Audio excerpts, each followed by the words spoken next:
morning! Welcome to Lemon Juice for the Soul. This is our regular midweek devotion. The Peter Principle. Let us go and read our verses this morning.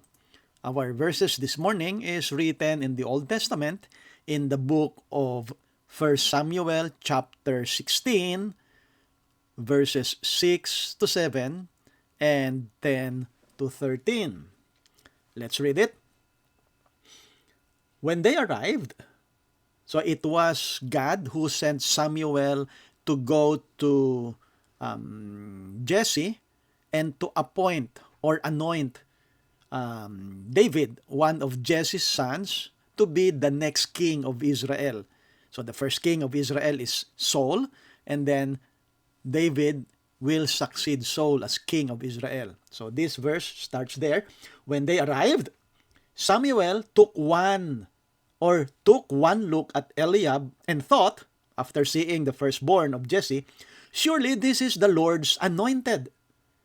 Verse 7, but the Lord said to Samuel, don't judge his appearance or height, for I have rejected him. The Lord doesn't see things the way you see them. People judge by outward appearance, but the Lord looks at the heart.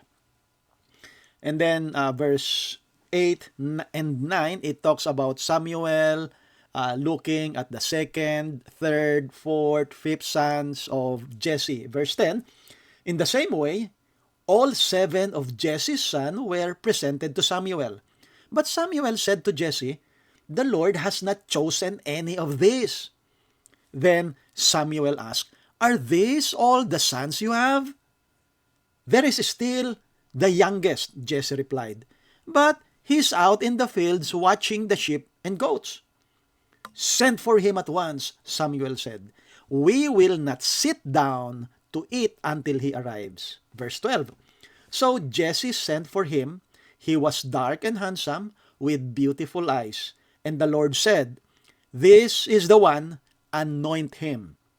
So, as David stood there among his brothers, Samuel took the flask of olive oil he had brought and anointed David with the oil. And the Spirit of the Lord came powerfully upon David from that day on. Then Samuel returned to Ramah.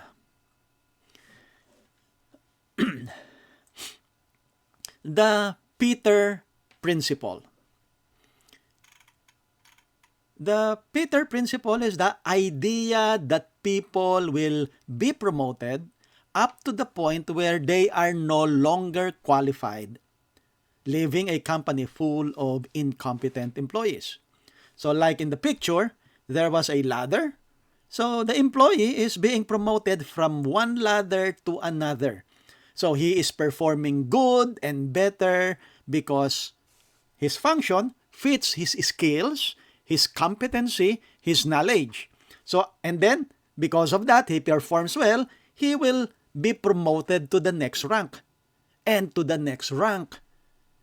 But if the skills and knowledge and competency does not improve, he will find out that when he be promoted to a higher rank, he will feel incompetent. In hierarchy structures, individual will continue to be promoted until they reach a level where they are no longer competent if they do not upgrade their knowledge and their skills, because the requirement on the higher level is not the same competency level on what you are doing right now. Back in the 1960s, a man named Lawrence J. Peter visited several corporations and studied their management styles and characteristics. As a result, he came up with a maxim, later named after him, called the Peter Principle. This is what we are talking about right now. So the Peter Principle roughly states this: when a person is hired by a company and does very well in his position, someone notices their competence and they are promoted to a higher level of responsibility. Then, they perform well again and are promoted again This continues step by step, promotion after promotion. Eventually, however, the individual is promoted to a position they cannot handle or do poorly at. That is, they are promoted to a point where they are less competent or in many cases, incompetent. And there, they remain for the rest of their tenure with the company. Now, sadly, they lose their value. Or in some cases, have no value. Or even worse, become a negative value to the organization.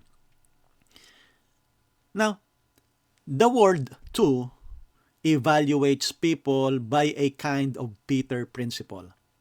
People are often considered valuable based on good looks, intelligence, personality, wealth, or what they do, and their accomplishments. Yet, sooner or later, all of us reach a point in life when those standards, we are no longer useful or no longer valuable. But when it comes to the value of individuals, God has a very different posture than the world. God looks less at what the world calls valuable. Why? Because He knows what lies within a person. He knows each person's inner worth. God revealed this truth to the prophet Samuel when God showed David to him. The Bible says in 1 Samuel chapter 16 verse 7, the Lord does not look at the things man looks at. Man looks at the outward appearance, but the Lord looks at the heart. The world focuses on the outward things. God focuses on what? The heart, the potential, the worth, what lies within. So, in application, the question before us is not, how does the world see me? The real question is, how does God see me? Because if we measure our lives by the world's standards like achievement, appearance, ability, we will eventually come up short. There will always be a moment when strength fades, skills decline, opportunities pass. But if value is rooted in what God sees, the heart, then our worth is never diminished by age, by failure, by weakness, or by circumstance. This means the application is deeply personal. God is not asking today, how impressive are you? He is asking, what is the condition of our heart? And that leads us to examine ourselves.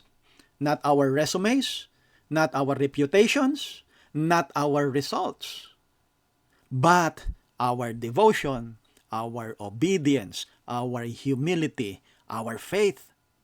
In God's economy, it is not how high we rise in the eyes of others, but how fully our hearts are surrendered to Him. God looks not on the outward appearance. God looks at the heart. Let us pray.